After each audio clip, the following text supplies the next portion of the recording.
میاں محمد اسلم صاحب پتو کی ضلع قصور لکھتے ہیں خاکسار 11 نومبر 1963 کو احمدی ہوا اور 9 اپریل 1965 کو خاکسار کی شادی ہوئی۔ 12 سال تک خاکسار کے ہاں کوئی اولاد نہ ہوئی۔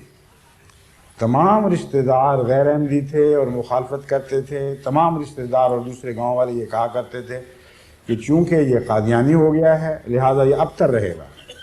نعوذ باللہ۔ خاکسار نے اس تمام عرصے میں ہر طرح کا علاج کروایا لیکن اولاد نہ ہوئی۔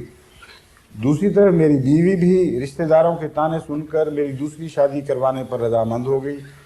اس اثناء میں حضرت خاکسار نے حضرت خلیفۃ المسیح الثالث رحمہ اللہ تعالیٰ کی خدمت میں تمام حالات لکھ کر درخواست کی کہ خدا تعالیٰ اولاد سے نوازے۔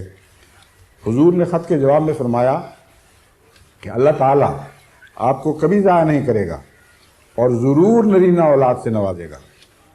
حضور کی اس دعا کی برکت سے اب میرے 4 لڑکے ہیں۔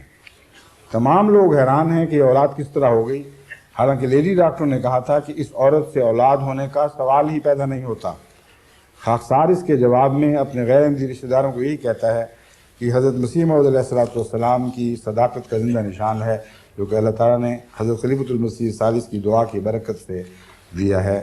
رسالہ خالد سیدنا ناصر نمبر اپریل مئی 1983 صفحہ 292-93۔ حضرت مرزا غلام احمد کی